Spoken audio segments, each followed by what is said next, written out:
Good morning. It is a beautiful day. Welcome to another episode of Janice's Weird Life. All of my experiences, even in childhood. And I promise you, it's all connected and it all connects to what I'm actually supposed to share with you, and it all has to do with God. I know, surprising, right? So I know it's annoying. Yet again, another annoying story that we didn't ask for. I know, but that doesn't matter because he asked me to tell you. So I swear it's all connected. And we'll go over how everything is all connected, anyways. It'll be cool. So you're just gonna have to hang out, listen to the stories. They're all of my experiences. A lot of like I got to start in childhood, and I'll share an awesome story in the Bible, and that's why I said it'll connect the reason why I said in the last video how we can have this technology to record our life experiences because we're all spirits having a human experience, and we get to record that on video. Though we don't have to write it, so that's cool. And then our kids can pass this down from generation to generation to generation. And that, when I get towards the end and like the story that's in the Bible that I need to share with you, um, it'll all make sense, which is also why I have to start it with my childhood. It's all connected. I promise. I know you feel like you're wasting your time because who the fuck is this stranger telling me all this stuff? I know, because you didn't ask. But the point is, you need to wake up. Wake up. Remember who God is.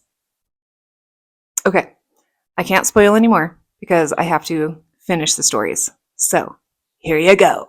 Story time. Story time. And welcome back to another episode of Jan's Life Experiences, or however I titled it.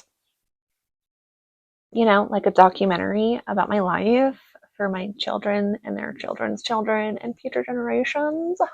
Because remember, that's what we started. That's what I talked about. I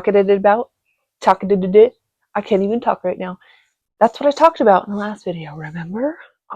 Okay. So this one time at band camp, future generations, when you see this video, you will not know the reference to that movie, and it's up to you to find it out. Do not tell them, other ones who are watching up to day of 2024. It's like a scavenger hunt. Let them scavenger. So this one time, I decided to be the annoying little sister that I can be sometimes, because that's my job. I'm the baby of the family. So I decided I wanted to go annoy my brother.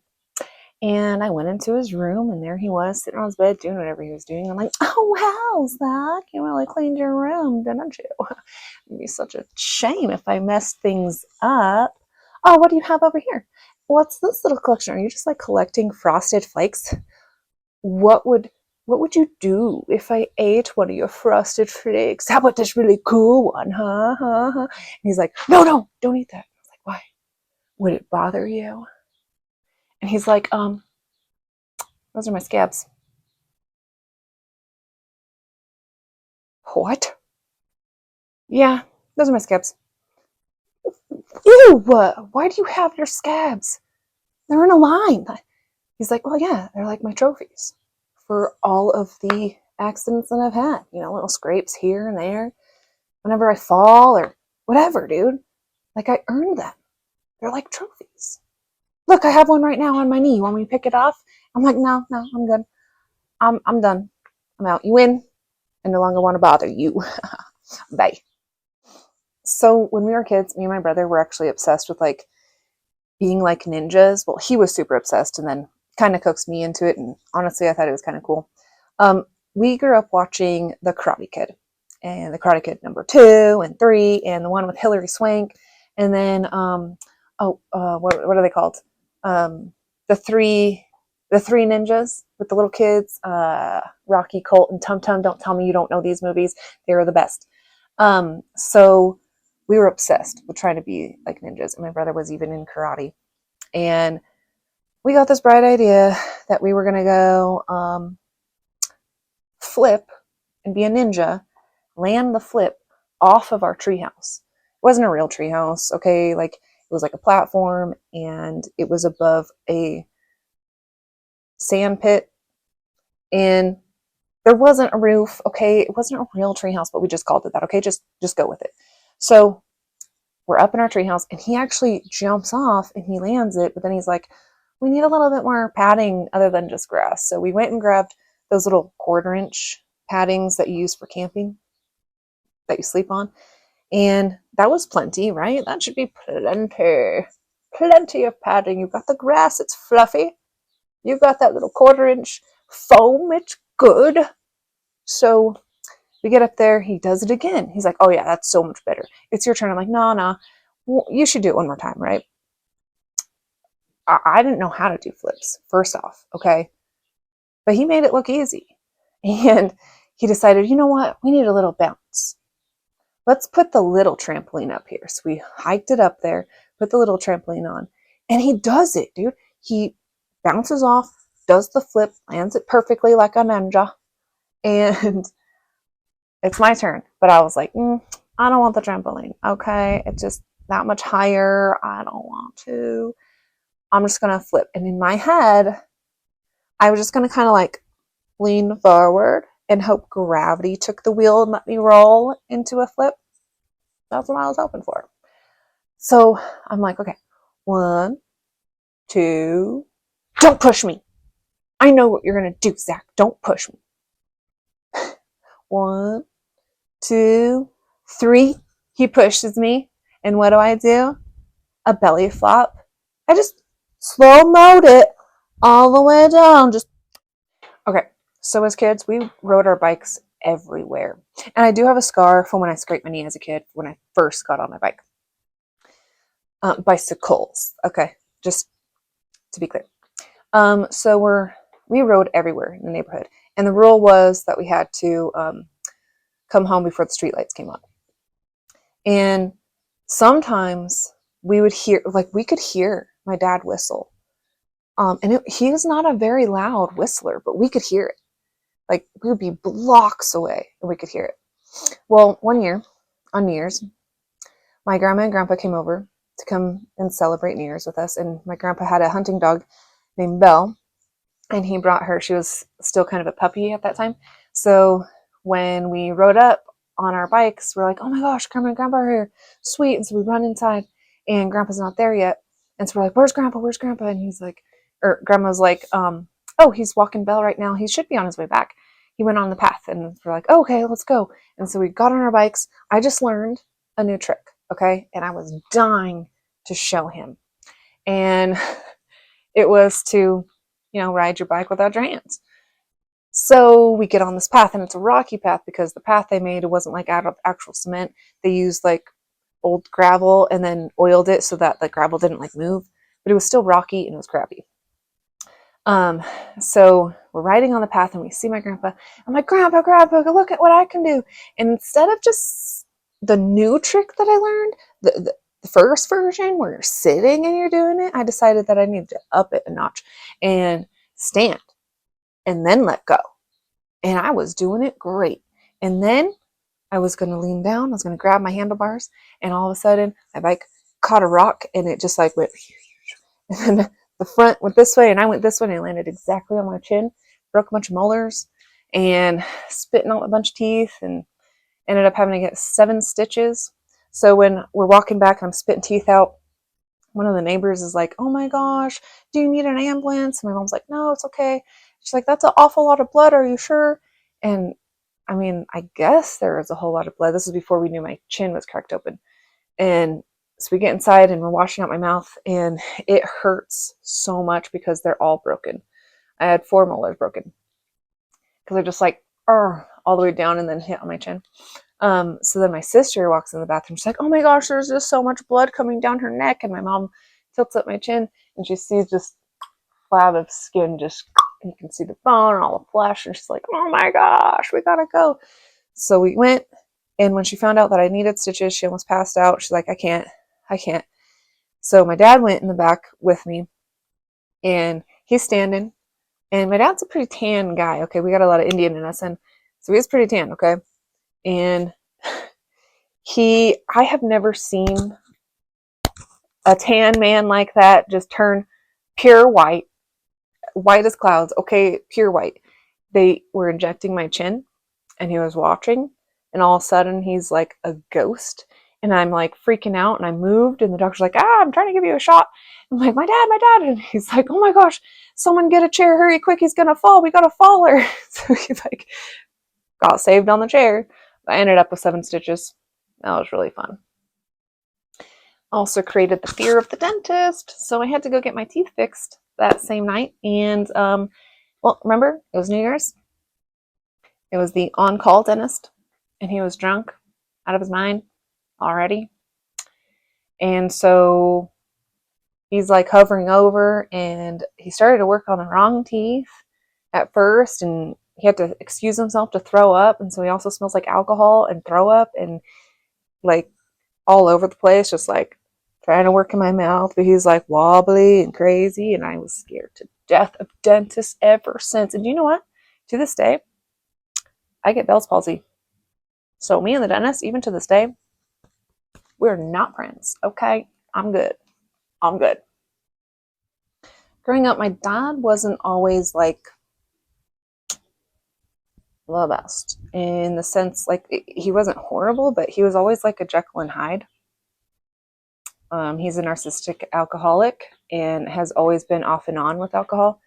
So that was kind of hard to, you're always on eggshells.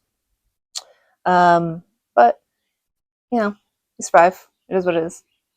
But I remember, so they mowed lawns for our whole life, okay? It was their own business that they started when they were really young, and they had all of us. And sometimes we would get loaded up in the truck. We got picked up from grandma's house and then loaded up in the truck, and they would take our 3 wheels and stick them in the very back. And they only had like one more lawn to do, which was one of the churches, which is actually over by Sparks High School. And I remember we'd have those 3 wheels, and we'd just be riding around while they're mowing the lawn, and then they'd chuck them in the back, stick them on the very top of all the grass, and we'd go to Dairy Queen and eat Dairy Queen and then go home. But yeah, it's kind of interesting childhood. We grew up pretty poor because lawns are seasonal in Reno, but we made do. My dad usually had like 2 or 3 jobs. So, and then we did really good when he had the railroad job. But, again, off and on. Whenever he wasn't drinking, he was like the coolest guy. He was like really sweet. He was a good dad. And then alcohol just kind of like made him a really angry kind of a person. Like randomly would spank you just because, he needed to make sure that you knew who was boss type of thing. And when we got spanked, okay, it was one at a time. You go in the bedroom, he takes your pants down, he grabs his belt, and he just, whoop, okay, send the next one in. Come on, let's go. Whoop, whoop. Now go sit on the couch. Like, that's how we were raised. I don't know. That's also how they were raised. We've heard a lot of things. I've seen how my grandma was. Okay? I've seen her get so mad because she babysat like all of us all the time. I once saw her got so mad. Yeah. I don't know if I should share that. It was one of my cousins. He was kind of, at that age, very hard to handle. He was very into karate, very much into trying to punch everybody, and he punched my grandma right in the stomach. And she sort of grabbed him and shucked him. Not far. I mean, just, kind of hit the wall. But I'm like, gee, where'd it go, buddy? Why'd you do that? She went and put herself in timeout. She's like, I can't believe I just did that. I hurt a child. Oh my God. I was freaking out. Started crying in her room. She's like, I can't right now. You older kids got to handle it real quick. She made me swear to never, ever, if things got so rough in life, to never fall back on babysitting as my last chance of making money. Because she's like, it will ruin you. It will ruin you. And again, I'm not trying to pick on her, okay? That was stressful. Like, everybody literally dumped their kids off and their dogs off on my grandma. Like, seriously. It was very kind of selfish. Really, We all did, and I can't even say that I didn't, because she helped me with my kids too later. And I tried not to like do that for a while, but I would try and sneak $100 in her purse every now and then, every time that I could. I didn't have child support, so it was just me, but she really helped a lot. She was everybody's grandma, literally the entire neighborhood. She was everybody's grandma, literally the best grandma. Yeah, all of us ended up actually mowing lawns later in life. Well, as teens, we mowed lawns, which actually was pretty cool. We were pretty good, actually. We were really good. Like, we would get in and out of there, and I was one that was like, "Look, I got places to go, and I got people to see, and we got to get this done, okay?" And it was like, you get on a mower, you just do it. I was the trimmer, so I would trim. You just go this lawn to that lawn to this lawn to that lawn to this lawn. Dude, Fridays, when I was in high school, Fridays, we would have to get out of school and mow 100 lawns. And that was crazy. By the end of the day, because I'm the trimmer and you're holding it, at the end of the day, lifting up my drink to get a drink, my hands were shaking because it couldn't handle the vibration anymore. Kind of crazy. But now, I kind of like yard work now because it's like therapy for me. And it's kind of fun, to be honest with you. In this house, I swore off lawns because I would rather just maintain a garden and not have to waste water on a lawn that I can't eat. I just kind of feel like that's silly. And we're on a well, so that would be kind of, yeah, I get it. The water will come back through. There'll always be water to pump out, but I just feel like it's just kind of a waste of water. So, yeah, I don't know. I didn't want a lawn, not in this house. But it did make me a very picky mower, and only I'm allowed to mow it. So, but it did teach me a lot, how to work, taught me hard work, taught me entrepreneurship, that you can make money pretty much doing anything. Sometimes, though, it does take longer than you think, and it's not something that's like a quick get rich thing overnight, which is what I'm doing now. You know what I mean? You know. But yeah, I think that's cool. Gave me experience in other ways,